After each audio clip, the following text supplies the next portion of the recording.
Hi everyone, this is Manjusha Radhakrishnan. I'm the entertainment editor, Gulf News. Today, it's my pleasure and privilege to interview Atif Aslam, who's one of the biggest singers who helped us get through every heartbreak I can think of. His songs, his romantic ballads have taught people how to love and perhaps how to handle a breakup by just crying into our pillows through his songs. Is that your legacy, sir? You have to tell me. And Atif, be very, very honest. How many people say we got through a heartbreak just because of your romantic songs? Yeah, every now and then people come and tell me that you've really helped us out going through that, and not just that, they say that you really helped us making new friends and new beloveds and all of that. Right. But, yeah, it's always overwhelming, but I'm also very confused. How did that happen? Because my voice is when I hear it, I don't think that way. I think about technical stuff that, hey, am I like pitch corrected, what's going on and all of that. Okay. But when I hear it, I don't hear the emotion. I don't feel the emotion, right? Because I listen to my voice every day. But when people tell it to me, I think it becomes very overwhelming and powerful and very sweet. Right. And Atif, what I love about it is tomorrow you're performing at Global Village. Now, concerts in general are the most expensive things that you can think for 3 hours, right? You made it accessible. For less than $10 or 25 dirhams, people get to watch you live at Global Village, which is the most, I would say, the most accessible form of entertainment we have today in Dubai. Which I think, don't you think you're paying it back in some ways? Like, you could easily have a far more expensive ticketed event. Right. So why Global Village? And you performed there quite a few times. That's right. Because I personally think that it becomes a festival as of to the rest of the performances. Every performance, every arena has a speciality. And for example, Google Arena offers like a limited amount of people, and it's very exclusive as well. You feel like a rock star. That's right. But I personally enjoy more masses because their roar is something that feeds me. And while we were performing, when they start singing my songs, it's like a different aura altogether. Really? And yes, absolutely. Provided that the management and the people are very fine and all of that. But it has always been a pleasure performing at the Global Village. Right. Because you get to see all sorts of people, like from different countries. I get to see people from Afghanistan, Bhutan, Nepal, India, Malaysia, Indonesia, Philippines, and Pakistan. So it's just overwhelming. No, what I love is some people have no clue who is the performer. Okay, let's say a Shah Rukh Khan is there. They're like, who is he? And it's so funny explaining to them. And they just say, it's also in a weird way, it bridges kind of like if there was a star I was not aware of and he's on stage, I would be quite kicked I saw somebody. You know what I mean? Absolutely. In a weird way, it kind of is paying it back. And for that matter, I think the ticket price doesn't matter. And like how many times will people from my country who's a working class over here and they're working over here, they don't get enough time for it, and they don't have enough money for it as well. For sure. But I think they're my fans as well, and they deserve that performance and they deserve that full set as well. Right. Atif, I think one of your biggest legacies are your fan base. My God, we do anything about you. You are an SEO magnet, which is search engine optimization. Just letting you know, that's what we are all judged by. I didn't know about that. Yes, you are an SEO magnet, sir, and you should be proud of it. Anything about Atif Aslam performing at Global Village, it takes off. To me and for you, for that, we are forever grateful. But you need to tell me, do you think fans are your biggest strength? Absolutely. I mean, an artist is nothing without fans. I mean, if they love you, they give you so much energy where you create new stuff. But I think when an artist is so busy in creating stuff and performing for them and getting busy and all of that, an artist somehow loses the connection between the fans and himself. For sure. I'm very thankful and very honored that whenever I communicate with them, they respond and they're waiting for something to sort of look up to, and they're like, "Aapne ye kiya tha na, aapko yaad hai?" Like for example, I met these kids in Istanbul, at the Istanbul airport. Yes. And they were they were at some trip from their school. There were about a bunch of 10, 15 people, and they said that, why didn't you come to our school? You went to some other school and you surprised them. Why didn't you surprise us? Right. And I was like, wow, that's awesome. I mean, they're watching this stuff, they're loving it, and they expect me to be in their schools as well, which is beautiful, and that's Right. how I feel the connection. Right. Atif, but today the world is changing. Yeah. There's AI that has come in.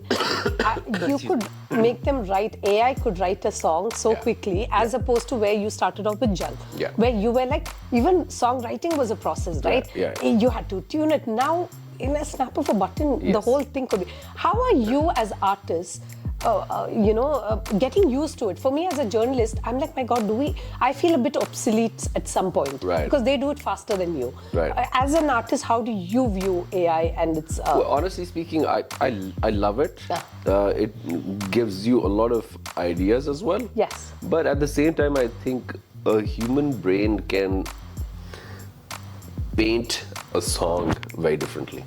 You still believe that? Of course, The absolutely. creativity doesn't... I mean, that's Absolutely. human emotions, right? Absolutely. That come with... I think the AI will give you like 5 to 6 options. Yes. But in terms of the lyrics, I don't think it's still that advanced where Right. it can tell me something about Urdu or like Okay. language-wise and all of that. I think there's a lot more room for that. Right. But when you're thinking in terms of painting a scenario Right. and writing it into words, that I think AI can't do. AI can't do. No, I get that. Done? Yeah. Atif, I love the fact that you have managed to reinvent as well. Ji. Like, it's not easy to be, like I said, you're great at romantic ballads, but you have done other stuff as well. How difficult is it to reinvent the wheel? Because people expect you to sing a certain kind of songs. Well, to be honest, if you when you're connected with the fans, I think you have like you take a certain direction. You get to know what they want, and they're two different things. If you want to create music for yourself or for the fans, so you have given something to them over the years that they wanted. But now, as an artist, you feel responsible that, okay, fine, where's your artist? Where's your art? So you create what you want to create. Right. And that's how it continues. And that's how you reinvent and you mix both.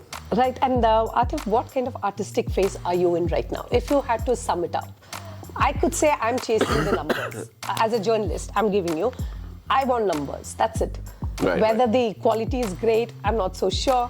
Have I done Right. better interviews? Of course I have. Right. But right now I'm chasing. What phase are you in in your career? I think I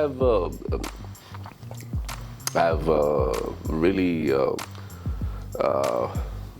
how would I say? Let me just put it in the right way. I really kept my personality away from fans.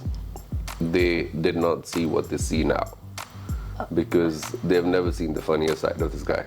They always thought that he's some serious kind of a guy, and there's some mystery around this guy. But having said that, and he's making serious songs and he's creating romantic songs, there must be something about him which we do not know. But now I want to be more connected. I see.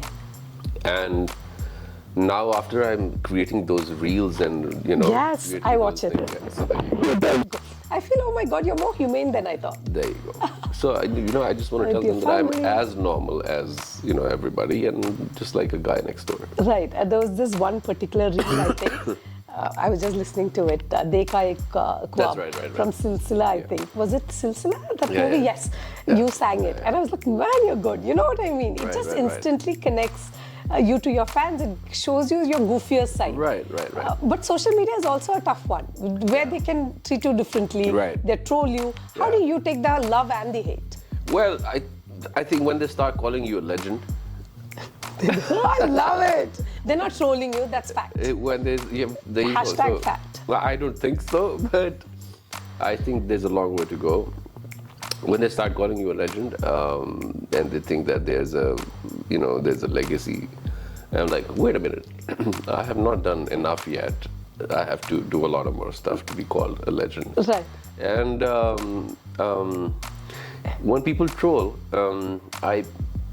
I always tell it to myself that where were these people when you created magic all these times? Did they write about you? Were they there? They did not appreciate you. If they were like a fan, and they were like, oh man, I'm the biggest fan, and I wanted to do this, and Atif has done something unbelievable and amazing. They were never there. So you don't take fame too seriously. That's what I'm saying. Like, for example, if I've created a very big hit and I'm giving like constant 10 hits, for example, if I'm creating hits and I've given like the constant hits. Yes. So the same people never wrote about that. Fair enough. So you're very Right. grounded that They never way. they didn't appreciate. So why take them serious when they're trolling you? Right. Right. They were never there. They never were in my life. But that's good. So it doesn't matter. No, but Atif, I remember meeting you in your 20s. You had a guitar strapped to you. You were serenading. I think you were in a what do you say? A far more like artistic face in terms of, you wanted to show this is what I created. Right. And I remember that part. What would you tell that 20-year-old self? I feel at that point you were very easy. You wanted to prove. There was that fire as well. And Yeah. after some time you realize, okay, I do things at my pace. Yeah. When did that switch happen? Well, the thing is that the country where I come from, Yeah. it's not easy to be an artist. It's not easy to become this big. True. I would, I don't want to say challenge is the wrong word. I would really appreciate it if all your Right. music. Do you listen to your own music when you're heartbroken? Now you're married with 3 kids, Well, but still. it has been 12 years.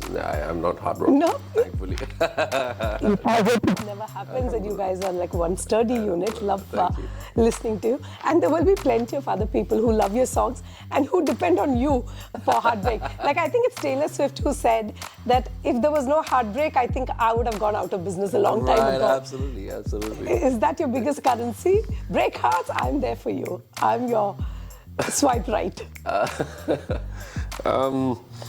Yes, but people call me like this love romantic chocolate, like whatever you call chocolate hero pe jo awaaz aati hai, Yes. that he is awesome playback singer for the chocolate heroes and all of that. But I don't think it's just breakup. I think people relate and associate the songs with very different scenarios as well. That they're friends that we were together, and we are not there anymore. There were memories that we shared, and Yes. we think of those, and some of the best times that we had while listening to the Qawwali. We're connected Transported. spiritually and transported. So all sorts of comments that I receive, and I'm very thankful to all my fans that they listen to it so carefully and they look forward to it. Thank you so much, Atif, for you entertaining very us with much. one great song at a time. Trust me when I tell you, most heartbreaks have become easier thanks to your Thank lovely